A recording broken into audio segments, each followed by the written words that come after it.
À Butembo, les membres du groupe de pression Veranda Mutsanga et les victimes survivantes des massacres à l'est de la République démocratique du Congo ont été sur le boulevard président de la République ce jeudi 28 août 2025. Au cours de cette marche pacifique, l'ancien député national de Butembo, Tempo Sayotama, était parmi les manifestants qui dénonçaient haut et fort les massacres perpétrés par les combattants terroristes des forces démocratiques et alliées EDF et dénonçait au même moment l'agression rwandaise à l'est du pays menée par l'Alliance Fleuve Congo et le mouvement du 23 mars M23. Par ailleurs, ces manifestants se sont dirigés à la mairie de Butembo où le leader de la Veranda Mutsanga, Tempo Sayotama, a lu le mémorandum que je vous propose de suivre l'extrait sur RFI News TV. République démocratique du Congo, province du Nord Kivu, ville de Butembo. Mémorandum présenté par la Veranda Mutsanga et les collectifs de victimes survivantes des massacres de l'Est de la RDC, adressé au président de la République, commandant suprême de FARDC, ici représenté par le maire de ville. Excellence, Monsieur le Président de la République, chef de l'État, nous, citoyens engagés et réunis sous la bannière du groupe de pression Veranda Mutsanga et les collectifs de victimes survivantes des massacres de l'Est de la RDC, avons pris l'initiative d'organiser cette marche pacifique afin de dénoncer encore une fois les atrocités qui ensanglantent les provinces de l'Est de notre pays.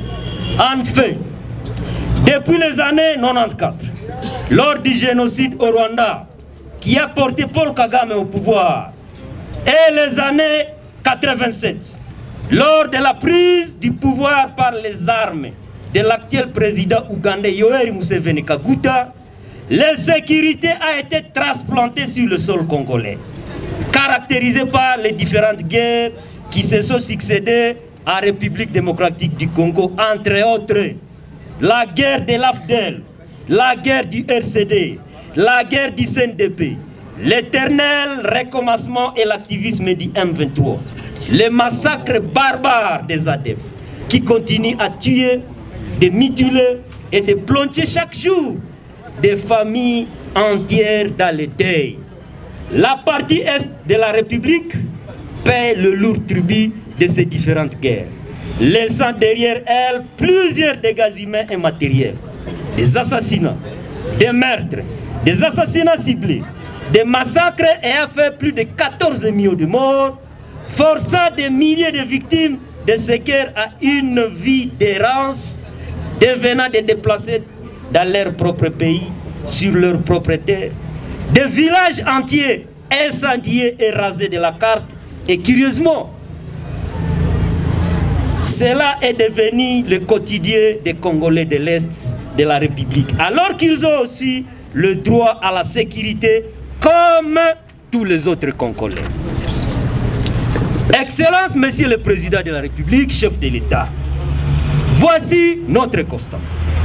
Les massacres des ADF laissent derrière eux de veuves et orphelins à grand nombre abandonnés à la misère sans assistance nécessaire et suffisante.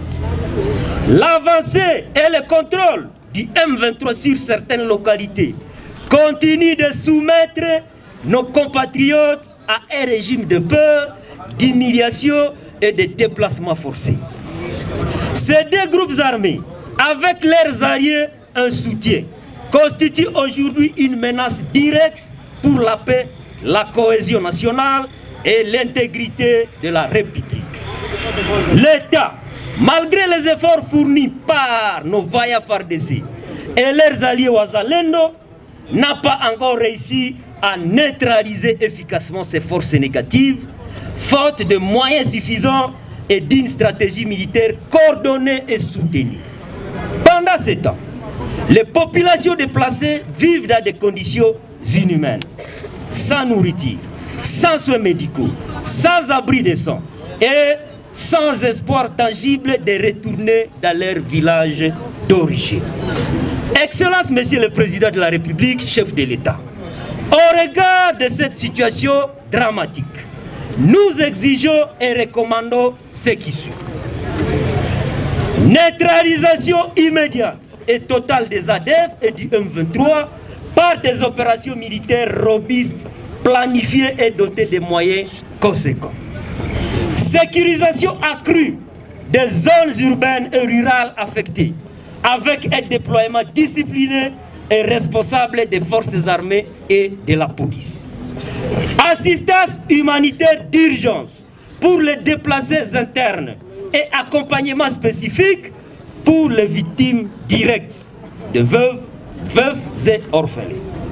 Ouverture d'enquêtes judiciaires sérieuses contre tous les responsables directs de ces crimes afin de mettre fin à l'impunité qui alimente ces violences. Renforcement de la coopération régionale et internationale afin d'assécher le soutien logistique, financier et militaire dont bénéficient les ADF et le M23, tout en tenant compte du principe selon lequel qui veut la paix prépare la guerre, sans être distrait par de multiples accords, étant donné que les accords sont faits souvent pour être violés. Excellence, Monsieur le Président de la République, chef de l'État. Notre engagement se résume dans le fait que nous restons attachés à la paix, à l'unité et à la dignité de notre peuple. Notre mobilisation pacifique n'a pas d'autre but que de rappeler à l'État son devoir sacré de protéger les citoyens et leur garantir le droit fondamental à la vie. Nous poursuivrons nos actions citoyennes et pacifiques tant que le massacre des ADF et l'occupation du M23 continueront de priver nos compatriotes de la sécurité, la dignité et la liberté. Enfin, Excellence, Monsieur le Président de la République, chef de l'État, au nom de toutes les victimes, des survivants, des déplacés, des veuves et orphelins, nous vous adressons ces cris d'alarme. Agissez maintenant pour mettre fin au massacre des ADF et le jour du M23 AFC Rwanda. Le peuple congolais n'attend pas des promesses, mais des actes concrets, car chaque jour de retard se compte à vies humaines fauchées. Ainsi fait à Butembo le 28 août 2025. Après la lecture de ces mémos, Tepo Seyotama a déposé ces documents à la main du maire policier de la ville de Butembo, le commissaire supérieur principal Moa Baikiteli Roger, qui a promis à son tour de transmettre ces messages à acquis des droits. Nous n'avons que cette ville ici. Vous voyez que tout le monde vient de toutes parts pour venir se réfugier en ville de Butembo. C'est puisqu'il y a un peu de la paix. Alors, votre concours va nous aider à pouvoir dénicher tous les fauteurs de troubles pour que nous puissions continuer à assurer la sérénité de la ville de Butembo. Encore une fois de plus, je vous remercie. Merci beaucoup, honorable monsieur le maire. Merci, merci beaucoup. Depuis la mairie de Butembo, John Itumba, RFP News.